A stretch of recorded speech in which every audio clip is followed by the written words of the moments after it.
이제 오늘 본문 말씀이 포함된 45장의 이 말씀을 보면 요셉이 이제 그동안 형들이 애굽의 총리로 알고 있었던 사람은 다름 아닌 형들의 동생인 요셉이다라는 것을 밝히고 있는 그 말씀이죠.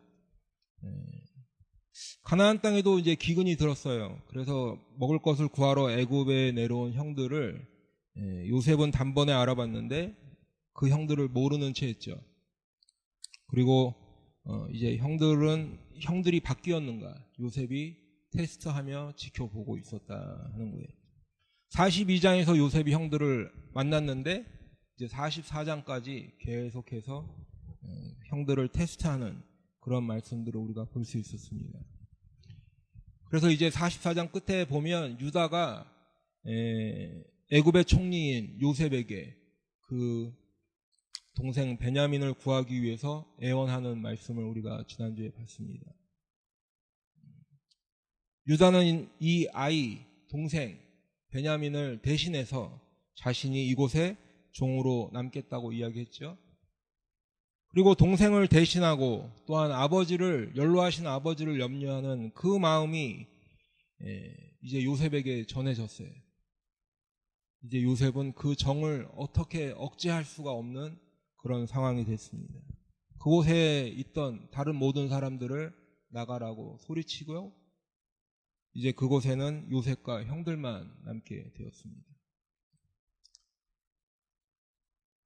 요셉은 이제 큰 소리로 울면서 이야기합니다. 나는 요셉이라. 내 아버지께서 아직 살아 계시나이까. 이제 형들이 애굽의 총리로 알고 있던 그 자신이 다름 아닌 요셉 자신임을 밝히고 있습니다. 당연히 형들은 놀랐죠. 애굽의 총리로만 알고 있던 그 사람이 자신들의 동생인 요셉이라는 것이 밝혀지게 되니까 형들은 너무 놀랐어요. 형들은 그 앞에서 놀라서 대답하지 못했다라고 기록하고 있는데 여기서 놀라서라는 단어는 떨다, 전율하다 이런 의미라고 말씀을 드렸죠. 지금 형들은 놀랐는데 어느 정도로 놀랐느냐, 겁에 잔뜩 질려서 어쩔 줄 몰라 하며 큰 근심 가운데 쌓여 있는 거예요. 그러면 형들이 왜 이렇게 놀라고 겁을 먹고 떨고 있는가?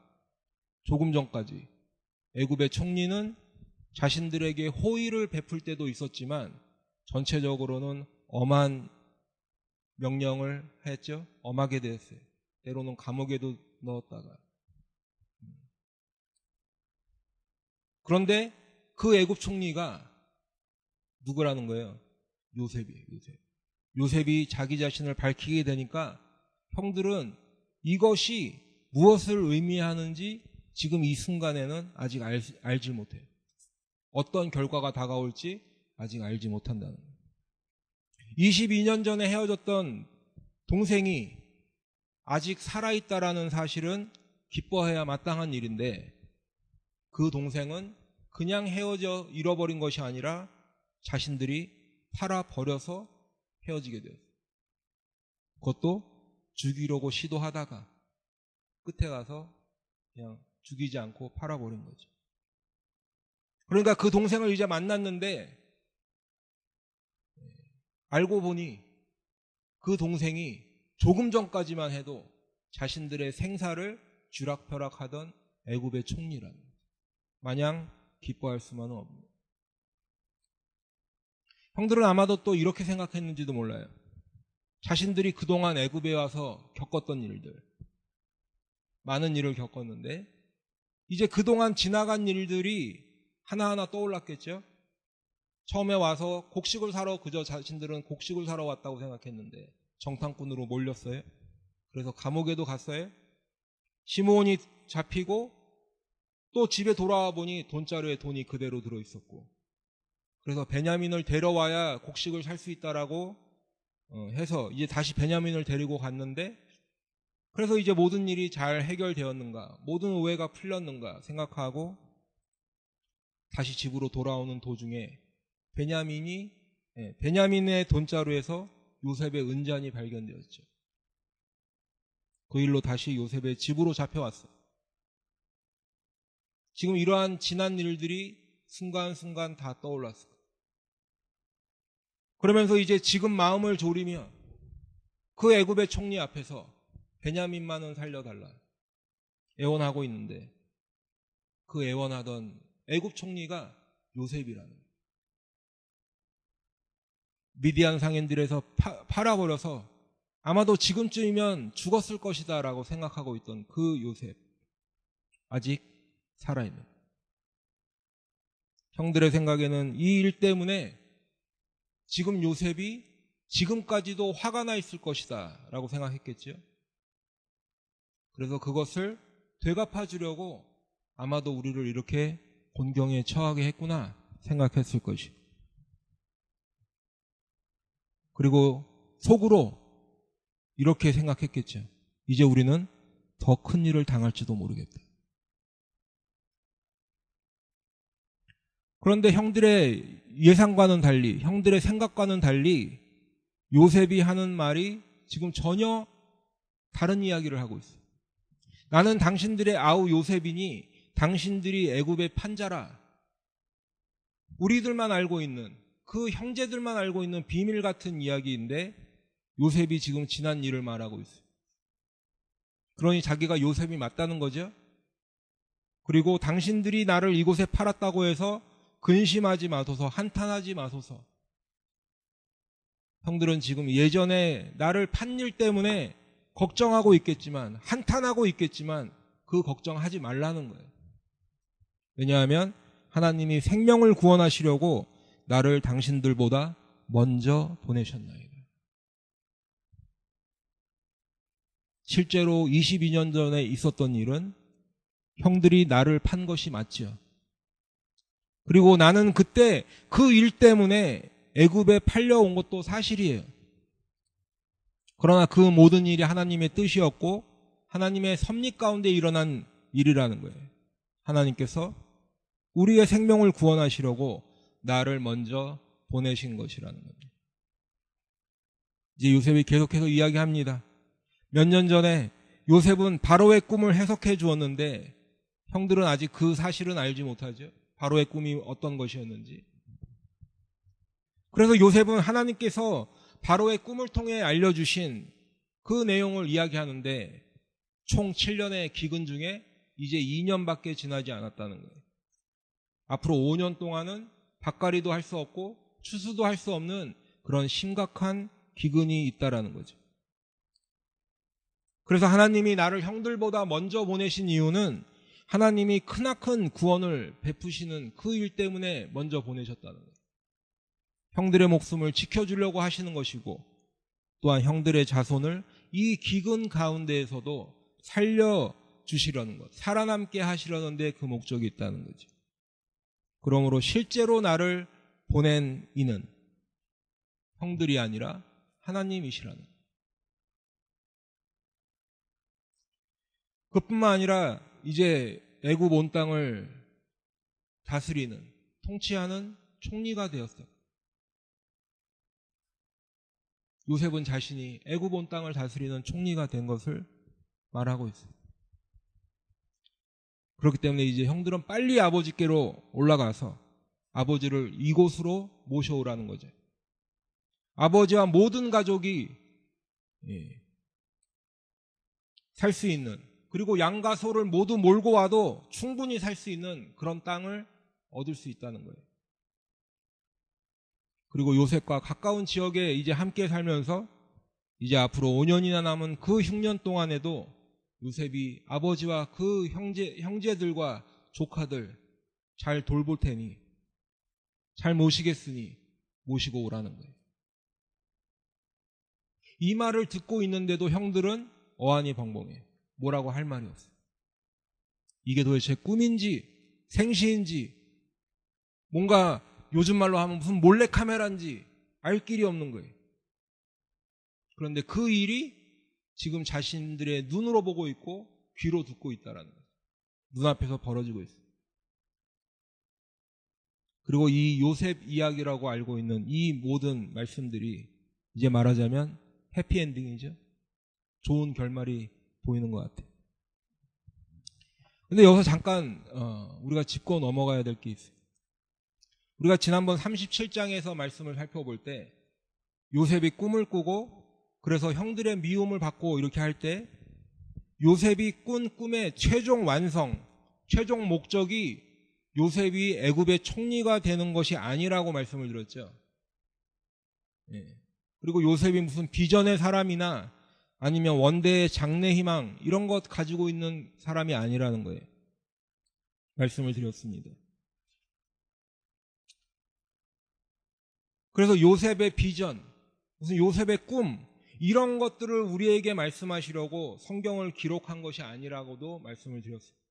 만일 요셉이 소위 얘기하는 비전의 사람이고 또한 원대한 꿈을 이루기 위해서 어떤 역경이라도 인내하고 극복하고 그런 모습을 성경이 우리에게 보여주기 위해서 이 말씀을 기록하고 있다면 오늘 45장의 말씀이야말로 그 요셉 이야기의 절정을 이루는 말씀이 되겠죠. 그러나 성경은 그것 때문에 이 요셉의 인생을 기록하고 있지 않다는 거예요.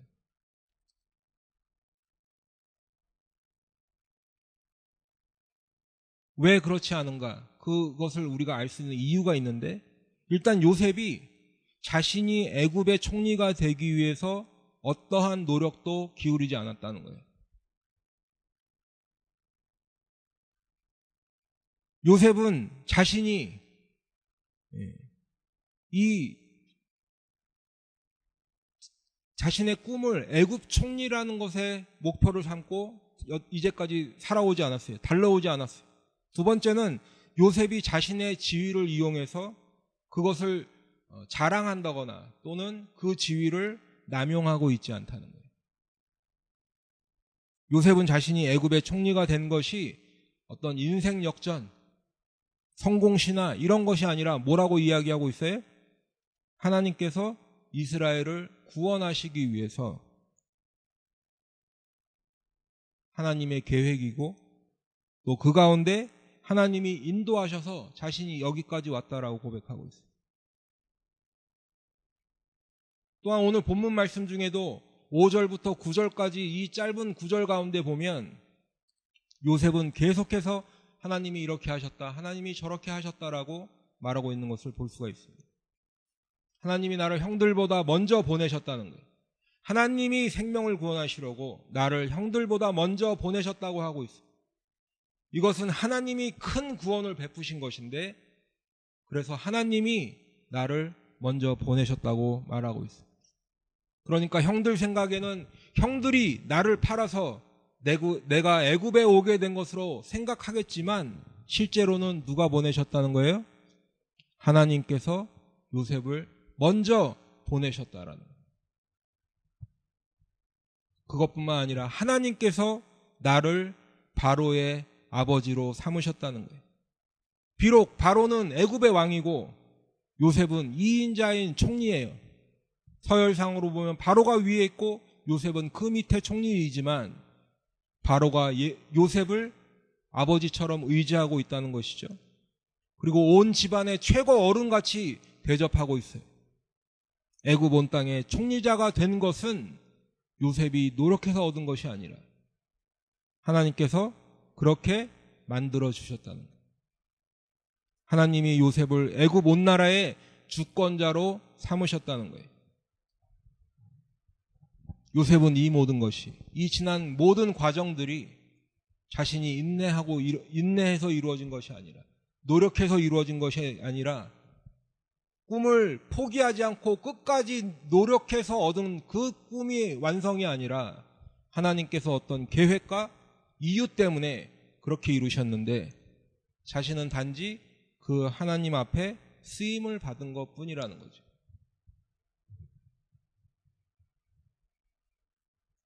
그러니까 요셉은 하나님께서 인생의 주도권을 가지고 계시다는 것을 잘 알고 있었다는 거예요. 인생의 주도권이 내가 아니라 하나님께 있구나라는 것을 잘 알고 있다는 거예요. 반면에 사람들은 잘 알 길이 없는 인생의 앞날에 대해서 답답해하죠. 불투명한 미래에 대해서 불안해합니다. 바로 인생의 주도권이 누구에게 있는가? 누가 내 인생을 이끌고 가시는 주권자인가를 알지 못하기 때문에 늘 불안해하며 사는 거예요. 인생의 주도권이 하나님께 있다는 것을 모르기 때문에 우리는 우리의 인생을 그저 우리의 힘, 우리의 노력으로 헤쳐나가기 위해 애를 씁니다. 근데 그렇게 해보니 그 인생이 그렇게 쉽게 해결이 되던가요? 우리의 노력으로 인생이 그렇게 쉽게 사라지던가요? 그렇지 않아요. 그렇게 쉬운 인생이 없고 쉬운 문제가 없기 때문에 사람들은 무언가 의지할 것을 찾기 시작했는데 그것이 권력이고 돈이고 인맥이고 학벌이고 실력이라는 거예요. 우리는 우리의 불안한 인생길에서 그것을 극복하기 위해서 어떤 힘이나 권력을 갖기 위해 애를 씁니다. 여기서 말씀드리는 힘이나 권력은 어떤 눈앞에 있는 커다란 무슨 정치 권력 이런 것만 말씀드리는 것이 아니라 그런 거에 의지하며 살아가는 사람도 있지만 아주 작은 힘, 아주 작은 권력, 아주 작은 모임에 있는 어떤 완장 같은 것들 그것이라도 있으면 사람들은 그 힘을 의지하고 살아가려고 해요. 그래서 학교나 직장 심지어 교회 안에도 갑질이라는 것이 있어요. 괴롭힘이라는 것이 있고 왕따가 있어요.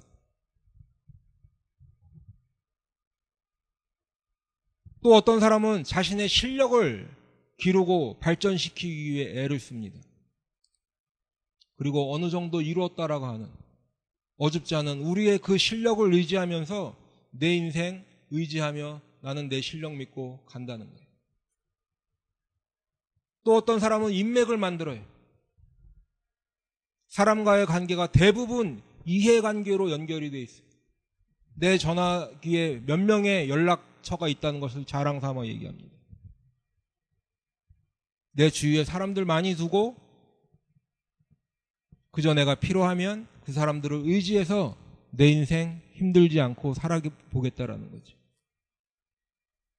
학연과 지연, 그리고 그것도 안 되면 지인의 지인까지라도 다 동원해서 나는 내 인생을 극복해가며 살아보겠다라는 거예요. 뿐만 아니라 어떤 사람은 학벌을 의지해요. 이만큼 공부했다는 거죠. 석박사 학위를 자랑 삼아 이야기합니다. 나는 많이 배웠고 많이 알기 때문에 내 학벌, 내 지식 그거 의지하면서 살아보겠다는 거예요. 그리고 사람들이 가장 크게 의지하는 것은 역시 돈이에요. 우리는 무슨 자본주의라든가 무슨 시장 경제, 물질 만능주의 이런 거창한 이야기를 하지 않아도 대부분의 사람들은 돈을 가지고 있으면 안심해요. 돈을 가지고 있으면 든든해합니다. 거기에 돈이 있으면 행복하다라고까지 생각해요. 돈을 의지하며 살아가는데 얼마만큼 의지하는가? 하나님만큼 의지. 아니 어쩌면 하나님보다 더 의지하는 것이 돈이에요. 지금 제가 여러분에게 그래서 돈도 필요 없고 공부도 하지 말고 무슨 자신의 실력을 기르기 위해서 어떤 노력도 하지 말고 인간관계 다 끊어버리고 산으로 들어가라 이런 말씀을 드리려는 것이 아니라 지금 제가 드리는 말씀의 핵심은 내 인생이 누가 주도하고 있냐라는 거예요. 내 인생은 하나님께서 주도하시는 것이 되어야 하고 그리고 하나님께서 내 인생의 주권자이심을 내가 바로 깨닫고 살아가야 하는데 그렇게 살아가지 않는다는 거죠. 그래서 우리는 하나님을 의지하지 않고 돈을 의지하고 권력을 의지하고 내 실력을 의지하고 내 경험, 인맥, 건강 이런 것들을 의지하며 살아가지 않냐는 거죠.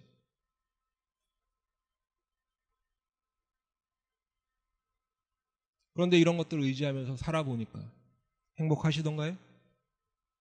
이런 것들 가지고 있으니까 또 그것들을 의지하며 살아보니 든든하시던가요? 아니에요. 많은 사람의 고백을 들어보면 오히려 더 불안해요.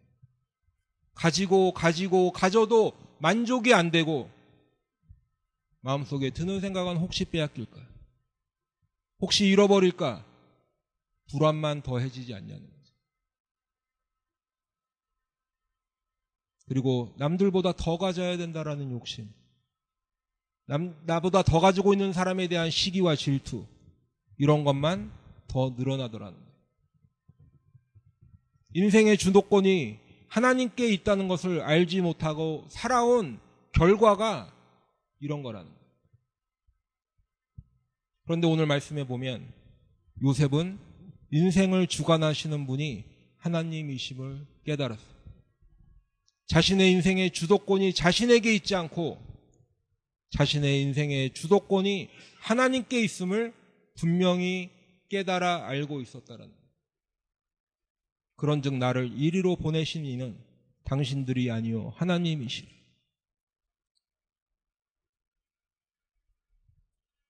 그러면 어떤 분은 지금 속으로 이렇게 생각하는 분도 계실 거예요. 아, 하나님께서 요셉을 애굽으로 보내시려고 형들이 요셉을 팔아버렸으니까 형들이 요셉을 죽이려고 하다가 애굽에 판 이 행동은 나쁜 행동이 아니로구나. 하나님께서 주도하신 것이니 형들의 행동이 악한 행동이 아니겠구나 생각하시는 분 계실 거예요.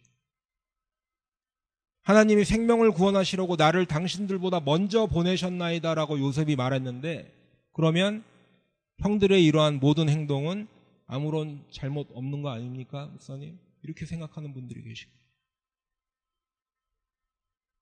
그런데 우리가 먼저 알아야 할 것은 하나님의 일, 하나님의 계획 가운데 일어나는 이 일들이 결코 악을 선으로 바꾸는 것이 아니라는 거예요. 다시 말씀을 드리면 악을 선으로 포장하지 않고 있다는 거예요. 악을 선으로 둔갑시키는 것이 아니라는 거예요. 여러분, 우리 처음부터 한번 다시 생각해 봅시다. 형들이 요셉을 애굽에 판 것은 왜 그랬어요? 그렇죠. 시기, 질투. 요셉에 대한 시기와 질투, 미움 때문에 그랬어요.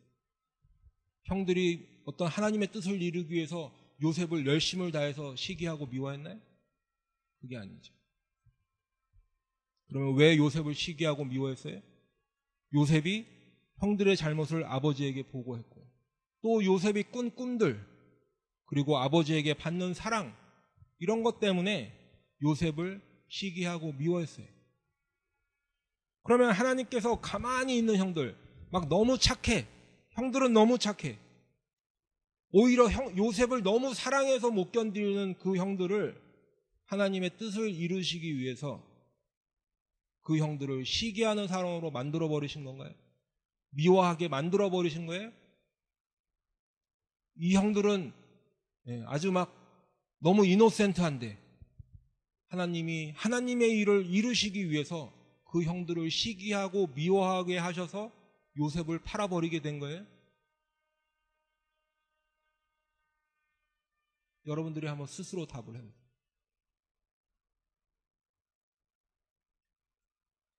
미움과 시기, 질투는 인간의 악한 본성이에요. 그리고 우리가 죄인이라는 증거예요. 우리가 아무리 고상한 척 이 자리에 앉아있고 그야말로 선량한 척 미소를 지으며 앉아 계셔도 우리의 본전은 더러운 죄인이라는 거예요. 그리고 우리는 항상 이러한 인간 본성을 가지고 살아가게 되는데, 그런 인간의 악에 대해서 하나님께서는 어느 때는 간섭도 하시지만 어느 때는 그냥 내버려 두기도 하신다는 거예요.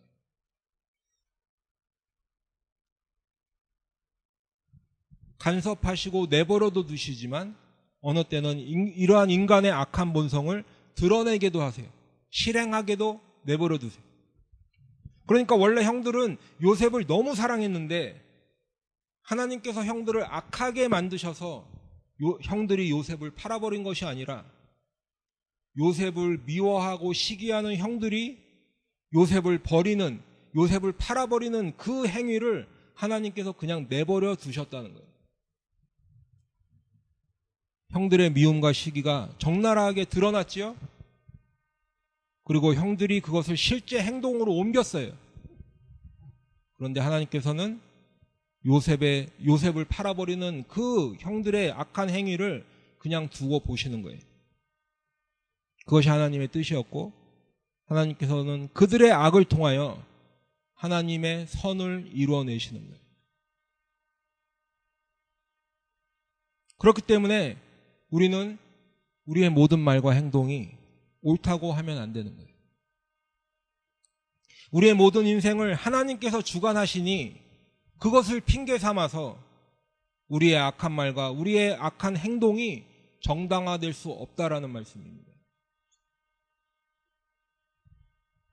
어차피 하나님께서 쓰시는 것이라면 나는 나의 말이나 행동을 악하게 해도 괜찮겠지.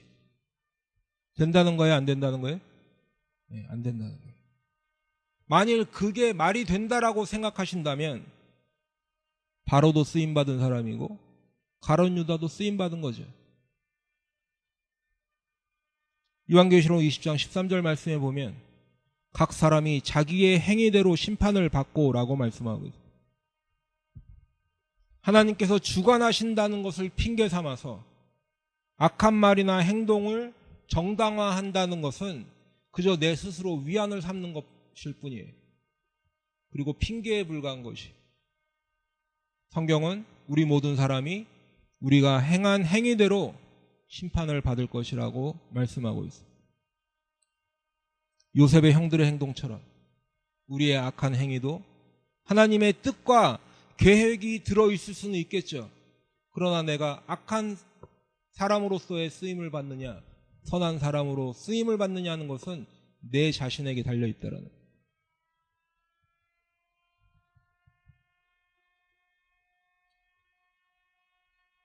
설령 내 악한 행위에도 하나님의 뜻과 계획이 들어있다고 해도 그 악한 행동이 정당화될 수 없다는 거죠. 그 내 악한 행위가 아름답게 포장되는 일은 결코 없을 거예요. 나는 하지 않으려고 애를 썼는데 하나님이 나를 그 모양 그 꼴로 만들어서 하나님이 나를 그렇게 하라고 하셔서 어쩔 수 없이 하게 됐다는 말은 아예 성립이 되지 않는 말이에요.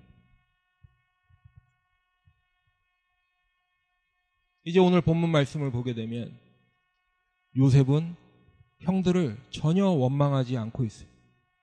원망하지 않는 정도가 아니라 오히려 형들이 혹시나 두려워하고 걱정할까 봐 안심시키려고 애를 쓰고 있어요. 왜 그럴까요?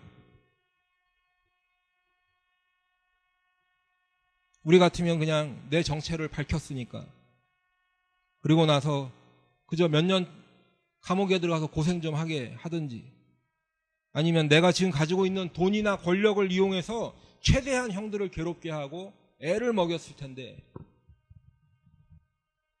아니, 여러분들은 그런 생각 안 하실지 몰라도 간혹 보니까 그런 분들이 계시더라고요. 어쨌든 요셉은 그런 생각하지 않고 원망하지도 않고 형들을 안심시키고 있어요. 당신들이 나를 이곳에 팔았다고 해서 근심하지 마소서, 한탄하지 마소서. 그런즉 나를 이리로 보낸 이는 당신들이 아니요 하나님이시라. 요셉은 형들에 대한 원한도 없고 원망도 없어. 그런데 우리의 모습은 어떻습니까?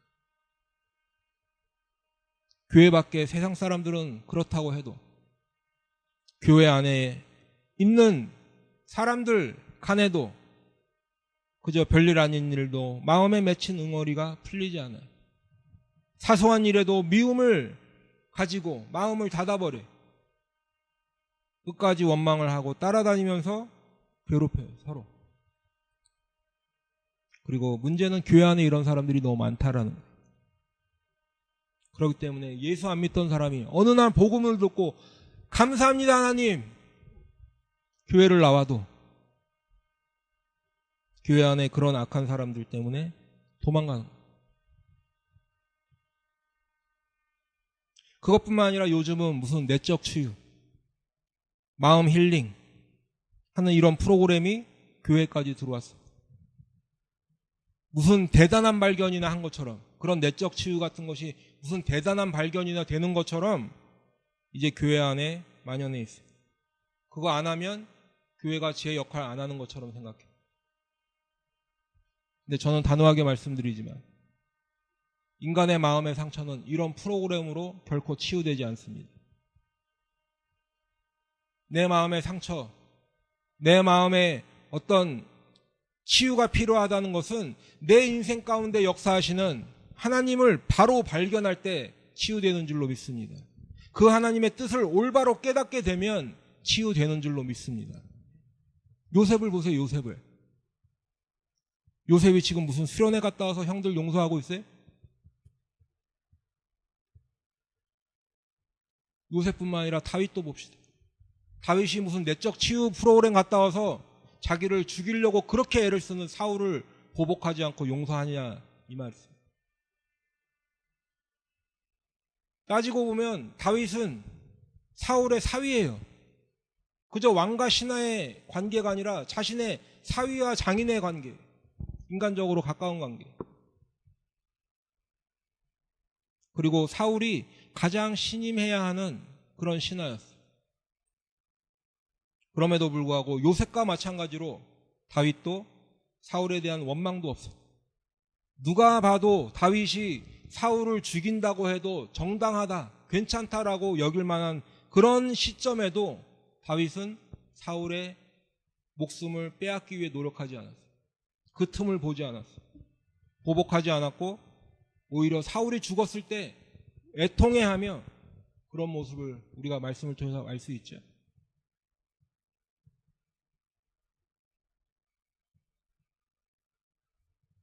그런 프로그램으로 되는 것이 아니에요. 진정으로 예수님을 만나 그 예수님의 사랑과 은혜를 체험한 사람은 마음에 있는 응어리라는 것 가지고 있지 않고 풀어버립니다. 왜? 내가 받은 은혜를 생각하기 때문에. 마음에 원망이나 원한 품지 않고 사니까 되갚아줄 것도 없어요. 괴롭힐 것도 없는 거예요. 그저 내 인생에 역사하시고 나를 인도하시는 주님만 보이고 그 주님께 감사만 나오는 거예요. 그럼에도 불구하고 사람들은 자신이 제일 불행하다고 생각해요. 원망과 불평을 하는 이유는 무엇일까요? 사람들은 여러 가지 이유를 말할 수 있죠.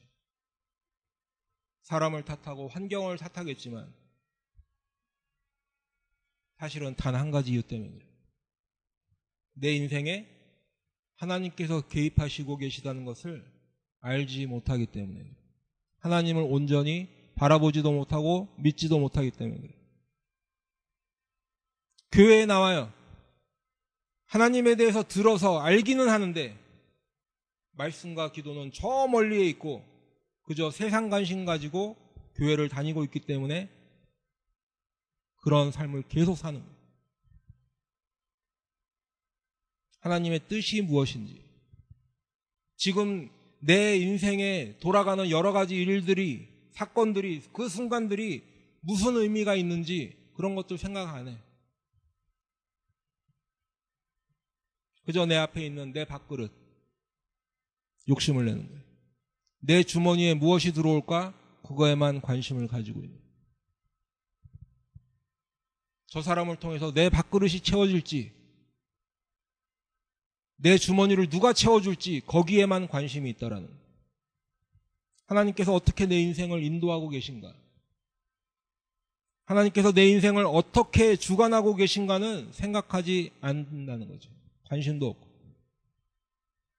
우리는 우리의 인간의 그 죄악의 본성 때문에 내 인생에 주어진 여건과 형편을 두고 끊임없이 다른 사람과 비교하며 또 그것을 토대로 원망하고 나는 그렇게 원망해도 괜찮은 사람이다 스스로 정당화하고 불평도 하고 살아가고 있다. 그렇기 때문에 신앙은 하나님을 믿는다고 내가 말하는 것이 전부가 아니라는 거예요. 나 하나님 믿어요. 예수님 믿어요. 그게 전부가 아니라는 거예요. 그리고 내가 가지고 있는 확신이 전부가 아니라는 거예요.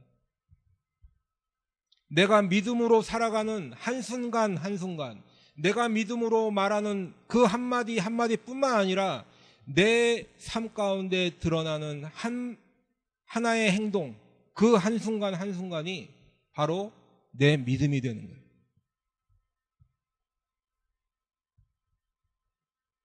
내가 하나님께 대한 믿음이 있다면 그 믿음이 올바로 실행되어지는 곳이 바로 내 인생이라는 곳이에요.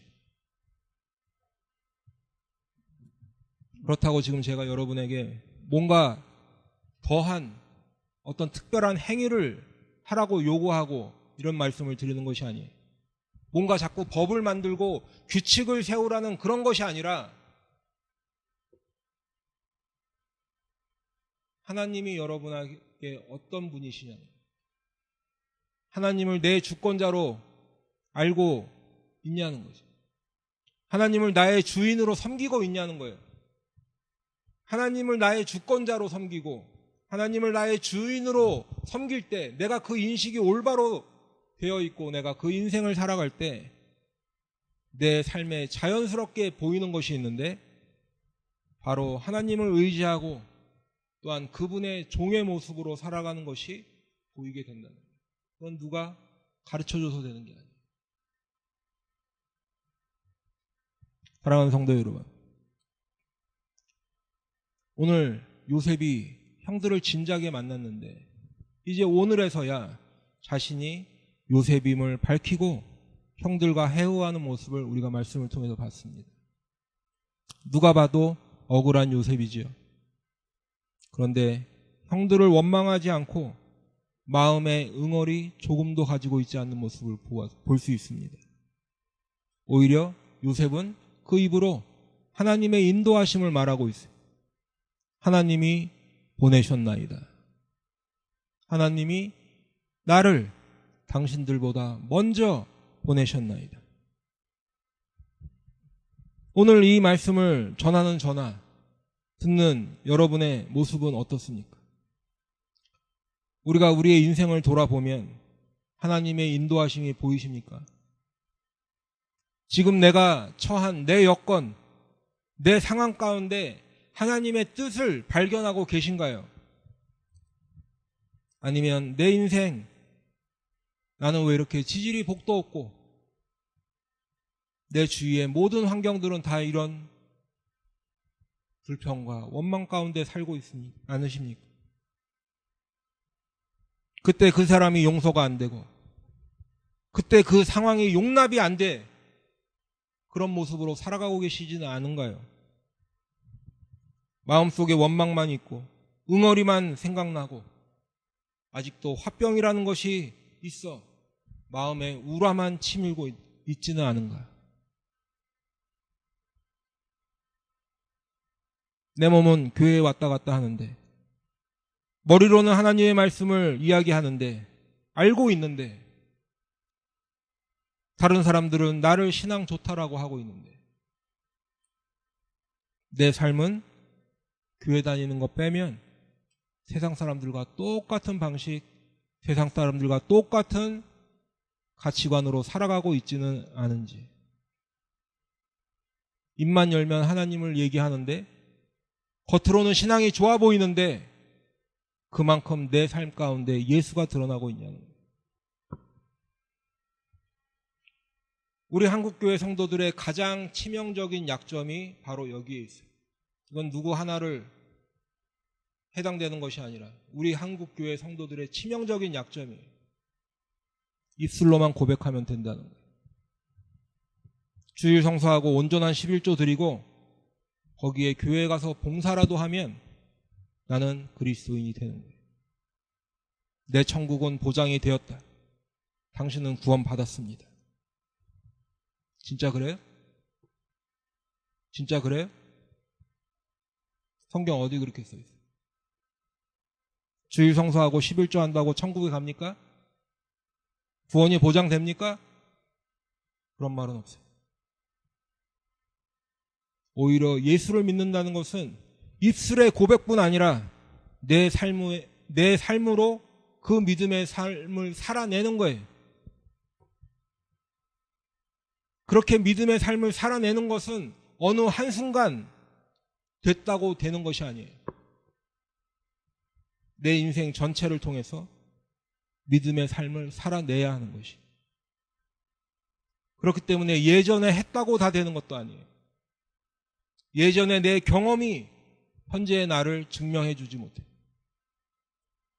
그리고 예전에 내 경험이 미래의 나를 보장해 주지도 않아요. 그래서 믿음은 현재이고 내 전 인생을 통해서 끝까지 승리해야 되는 것입니다. 아멘. 내가 하나님을 믿고 그분만을 의지한다고 고백하는 것은 어느 한 부분만 그렇게 해서 되는 것이 아니에요. 나 하나님 의지해요, 나 하나님 믿어요 하는 것이 내 인생 가운데 어느 한 부분만 해서 되는 것이 아니라는 거예요. 내 인생 전부, 내 삶 전체를 통해서 하나님을 의지하고 그분의 뜻에 따라 살아가야 되는 줄로 믿습니다. 그렇다고 지금 여러분들에게 당장에 달려가서 신학교 등록하고 목사 되라는 것이 아니라, 목사가 아니래도, 전도사가 아니래도 성도라면 내 삶을 다 하나님께 의지하고 살아가야 되는 줄로 믿습니다. 그리고 우리는 그것을 바라볼 수 있는 믿음과 영의 눈이 열려야 돼요. 그래서 하나님만 의지하고 그분의 뜻 가운데 믿음의 삶을 끝까지 살아내는 저와 여러분 되기를 예수님의 이름으로 축복합니다. 그게 돼야 돼요. 그게. 제가 늘 말씀드리는 것이지만 여러분, 우리가 말씀을 들을 때 다른 사람 머리에 떠올릴 필요 없어요. 오늘 말씀을 통해서 나는 어떤가를 보여야 돼요. 나는 어떤가. 여러분만 해당되는 것도 아니고 저부터 해당되는 말씀이지만 나는 어떤가 하는 거예요. 그래서 내 인생, 하나님이 이끌어 오신 지난 날을 돌아보니 내가 미처 그때는 깨닫지 못했는데 하나님의 뜻이 거기에 있었구나. 하나님의 인도하심이 거기에 있었구나. 깨닫는 저와 여러분 되기를 축복합니다. 원망이 아니에요. 인생을 불평으로 사는 것이 아니에요. 하나님의 뜻을 온전히 깨닫고 내 인생 가운데 역사하시며 인도하시는 그 주님을 온전히 만나는 저와 여러분 되기를 축복합니다.